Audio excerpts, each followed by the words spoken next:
Today we're going to be integrating this thing right here, which looks a little bit scary to begin with. Now you'll notice that, of course, when we're looking at this, it feels like it should be a U-substitution of some sort. We've got this r squared plus x squared in the denominator. R is just some fixed number. We don't know what it is, but that's enough for us.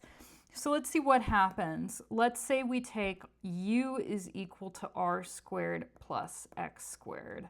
Okay, if we do that, then we have to take our derivative of both sides. Derivative of the left-hand side is du. Derivative of the right-hand side would be 2x dx. Now, we're looking at this and we're thinking, okay, now there's an x involved. Where do we find an x over here? Well, we've got an x cubed. So let's actually rip that apart. We're going to separate a little bit. We're going to write it as x squared times x to give ourselves a little bit more breathing room, because now we can see, I'm going to rewrite this a little bit. Let's divide both sides by 2.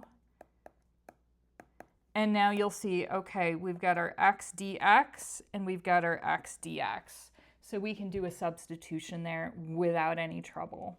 Now that does leave our 2x, or not our 2x, our x squared that we have to figure out.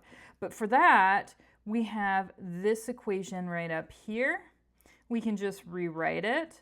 X squared is the same thing as u minus r squared. So all we're doing is we're taking that equation, we're solving for x squared, so we can do a substitution. And instead of x squared, we're going to put u minus r squared. So we have our 3 parts that we're substituting, just for sake of everything. There's the third part that's just going to turn into a basic old u. And when we put that all together, let's do this on the next page.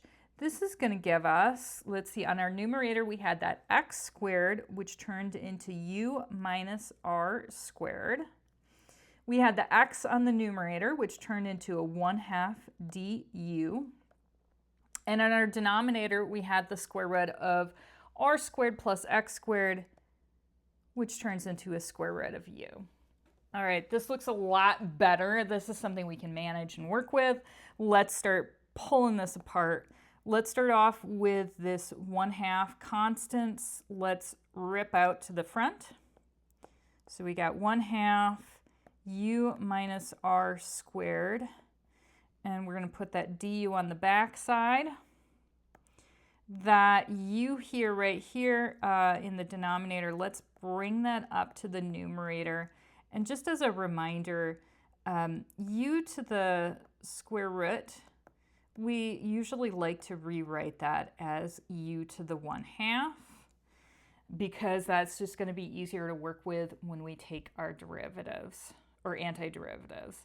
So it's good to rework with that. Because it's in the denominator, when we bring it up into the numerator, we're just going to add that negative sign in there. So I'll just write that out. 1 over square root of u is 1 over u to the 1/2, which is u to the negative 1/2. So there's the second piece of what we're working with. So we can just bring that up to the numerator, and then we can distribute that among the parentheses here. So we're still going to have that 1/2 out front, right? That hasn't changed at all. We have u to the first times u to the negative 1/2. And I'm going to do this in a couple of different steps just so that you see everything here, minus r squared u to the negative 1/2 du. First thing that we're going to do is we're just going to remind ourselves, when we don't see an exponent, there's technically a little 1 there. So that is always going to be the case. Another thing to remind ourselves is if we have x to the a, x to the b, we are actually adding those powers out. So that's a useful algebra tool. We're going to use that right now. This is u to the 1 minus 1/2 minus r squared u to the negative 1/2 du. Next thing we'll do is let's just 1 minus 1/2. So we are going to copy paste that 1/2. And if you are comfortable just writing this up without doing the extra steps that I'm putting in here. That is awesome. But don't be afraid to put these extra steps in either, because it really makes sure that you have your algebra down and it's easier to find a problem if there is a problem in your solution. All right, now we are ready to integrate, and our 1/2 just kind of comes along for a ride. We add 1 to our power, so 1/2 becomes 3/2. Divide by our new power. And same thing here, we're going to add 1 to our power, so negative 1/2 becomes a positive 1/2. Divide by our new power. And because we have an indefinite integral, in other words, there's no bounds on this integral, we're going to have to add a constant in here. All right, next thing we're going to do is we are going to take these numbers in the denominator, these fractions, we're going to flip them and put them in the numerator. So 3/2 becomes 2/3. And this is going to allow us to multiply that 1/2 in and simplify just a little bit, which is just going to be super nice. 1/2 becomes 2 u to the 1/2 plus c. So let's distribute that negative, or that 1/2 throughout, and you'll see the 2's are going to cancel, so we have 1/3 u to the 3/2 minus, and the 2 and the 1/2 cancel out, r squared u to the 1/2 plus c.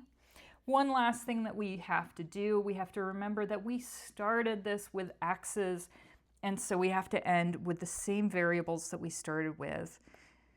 So that is one thing that is, so hard to remember sometimes. So we're going to punch in r squared plus x squared everywhere we see a u. That was our original substitution.